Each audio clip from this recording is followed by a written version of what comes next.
कैसा हो अगर आप किसी ऐसी वीरान जगह पर फंस जाएं जहां आपकी मदद के लिए कोई उपलब्ध न हो, जहां न आपके पास छत हो और न ही पैरों तले जमीन, जहां न खाने के लिए खाना हो और न ही पीने के लिए पानी, जहां न सूरज की धूप हो और न ही चंद्रमा की चांदनी, बस हो तो केवल चारों ओर अंधेरा और पत्थरों का जमावड़ा। ऐसी जगह पर सरवाइव करना हमारे लिए कल्पनाओं से भी परे है।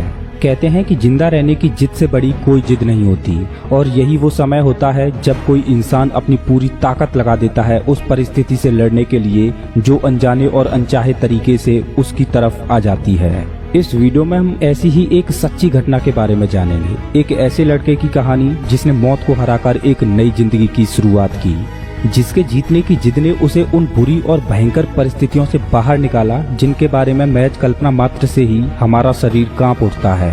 तो आखिर क्या है एरोन रेलस्टन की कहानी? चलिए देखते हैं। ये कहानी है एक लड़के की जिसका नाम है एरोन रेलस्टन।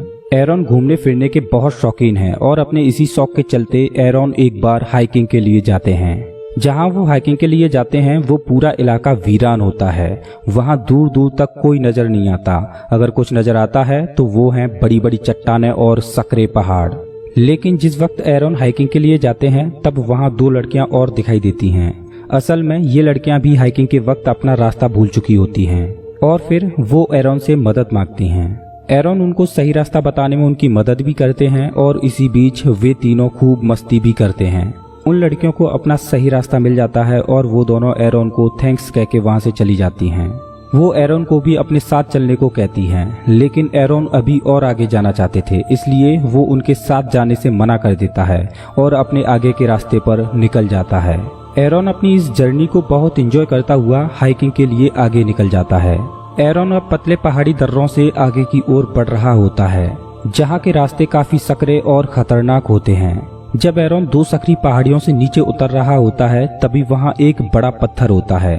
एरोन उस पत्थर के सहारे नीचे उतरने की कोशिश कर रहा होता है और तभी वो पत्थर खिसक जाता है, जिसकी वजह से एरोन नीचे पहाड़ियों के बीच गिर जाता है। और वो पत्थर जिसका एरोन ने सहारा लिया था वो एरोन के हाथ के ऊपर आके गिर जाता है। अब एरोन का हाथ दो सकरी पहाड़ियों के बीच में उस पत्थर के नीचे फंस चुका है।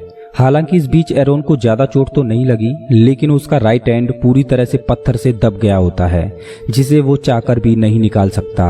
वो अपने हाथ को निकालने की भरपूर कोशिश करता है, लेकिन वो हर बार नाकाम हो जाता है। एरोन मदद के लिए जोर जोर से चिल्लाता है, लेकिन उसकी आवाज उन सकरी पहाड़ियों के बाहर नहीं जा पा रही थी। मदद की कोई उम्मीद न दिखते हुए एरोन अपने बैग को खोलता है और उसमें जितना भी हाइकिंग का सामान होता है एरोन उस सब सामान को बाहर निकाल लेता है। एरोन के बैग में उसके सामान में एक चाकू भी होता है, जिसकी मदद से एरोन उस पत्थर को खिसकाने की कोशिश करता है, लेकिन एरोन चाकू से उस पत्थर को खिसकाने में नाकाम हो जाता है। एरोन को इस सकरी पहाड़ी के बीच फंसे हुए कई घंटे बीत चुके हैं और अब रात भी होने वाली है। एरोन के बैग में कुछ खाने का सामान है और एक पानी की बोतल भी है, लेकिन एरोन को पता है कि ये खाना और पानी भी ज्यादा लंबे वक्त तक नहीं रह सकता। एरोन काफी निराश होता है और उसे लगता है कि अब वो यहाँ से कभी नहीं निकल पाएगा। एरोन के पास एक कैमरा भी है जिसे वह स्टार्ट करता है और उसमें अपनी बातें रिकॉर्ड करने लगता है। अब एरोन को यहाँ फंसे हुए 2 दिन हो चुके हैं और उसके पास जितना भी खाने पीने का सामान था वो खत्म हो चुका है। एरोन के पास खाने को कुछ भी नहीं बचा और इसलिए एरोन अब बहुत दुखी है, क्योंकि उसे अब यकीन हो गया है कि अब वो यहाँ से जिंदा वापस नहीं जाएगा। लेकिन फिर भी एरोन अपने आप को यहाँ से निकालने के लिए हर संभव प्रयास करता है। एरोन जिस पहाड़ी के दर्रे में फंसा है वहाँ धूप बस 15 मिनट के लिए आती है और फिर चली जाती है। एरोन का एक और दिन इसी उम्मीद में बीत जाता है कि शायद आज वो यहाँ से बाहर निकल जाएगा, लेकिन ऐसा नहीं हो पाता। इन 3 दिनों के अंदर एरोन भूख से, प्यास से और वहाँ की परिस्थितियों से पूरी तरह से परेशान हो जाता है और अब वो यह तय करता है कि अब वो अपना हाथ काट लेगा जो अभी भी पत्थरों के बीच फंसा हुआ है। एरोन उस सकरी पहाड़ी के बीच किसी भी कीमत पर नहीं रहना चाहता, चाहे इसके लिए उसे अपना राइट हैंड ही क्यों न गंवाना पड़े। और अब एरोन अपने हाथ को काटने के लिए पूरी तरह से मानसिक रूप से तैयार हो चुका है। एरोन उस हाथ को रस्सी से कस के बांध लेता है और लेफ्ट हैंड से अपने राइट हैंड को काटने की कोशिश करता है, क्योंकि इससे पहले एरोन उसी चाकू से उस पत्थर को खिसकाने की नाकाम कोशिश कर चुका होता है, जिस वजह से चाकू की धार भी खत्म हो जाती है और अब उस चाकू से एरोन के राइट हैंड की खाल तक नहीं कट पाती। इस बात से अब एरॉन को और भी ज्यादा धक्का लगता है और उसके बाहर निकलने की आखिरी उम्मीद भी टूट जाती है। और इसी बीच एरॉन का एक और दिन वहां फंसे हुए बीत जाता है। एरॉन अब पूरी तरह टूट चुका है। उसे अपने बीते दिन और अपना परिवार और अपने दोस्तों की बहुत याद आती है। एरॉन उस हर पल को याद करता है जो उसे बहुत खुशी देता है। इसी बीच वहां बारिश होनी शुरू हो जाती है और एरॉन उस बारिश के पानी को अपनी बोतल में भरने की कोशिश करता है। एरॉन को यहाँ फंसे हुए अब 5 दिन पूरे हो जाते हैं, लेकिन वो अब भी यहाँ से निकलने का हर संभव प्रयास करता है। एरॉन की मानसिक स्थिति खराब होती जा रही है। एरॉन अब अपने आप से ही बातें करता है और वहाँ बिताई हर एक क्षण को अपने कैमरे में कैद करता है। वो ये सब कैमरे में इसलिए रिकॉर्ड कर रहा होता है क्योंकि अब उसकी खुद भी यहाँ से निकलने की सारी उम्मीदें टूट चुकी होती हैं। वो ऐसे पत्थर के बीच फंसा हुआ है जिसने उसकी सारी जिंदगी उस पहाड़ी दर्रे में ही रोक दी। एरॉन अपनी हर सांस के साथ अब अपनी मौत को ढूंढ रहा है। इसी बीच एरॉन का एक और दिन उसी पहाड़ी दर्रे में बीत जाता है। अगली सुबह एरॉन जब उठता है तो उसे एक सपना आता है जिसमें उसने एक छोटे लड़के को देखा और वो छोटा लड़का उसका फ्यूचर सन होता है और वो उस बच्चे के साथ खेल रहा होता है।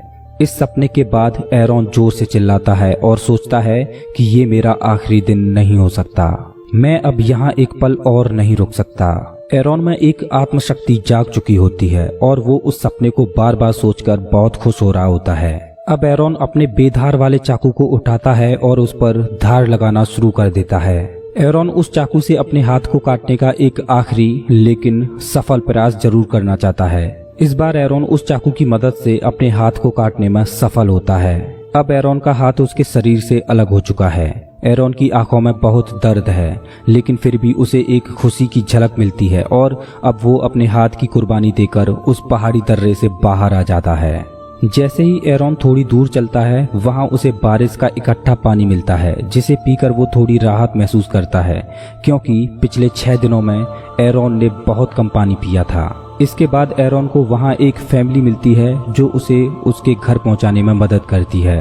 कहते हैं कि इंसान जब विपरीत परिस्थितियों में फंसा होता है तो उस वक्त वह सब कुछ कर जाता है जो उसने कभी सपने में भी नहीं सोचा होता, क्योंकि वही वो समय होता है जब हमारा दिमाग उन सभी सीमाओं को तोड़ देता है जिन्हें हम अपने आप बना लेते हैं। इसलिए विपरीत परिस्थितियों में अपने आप को कभी भी कमजोर न समझें और उस परिस्थिति से लड़ने के लिए मानसिक रूप से हर संभव कोशिश करें।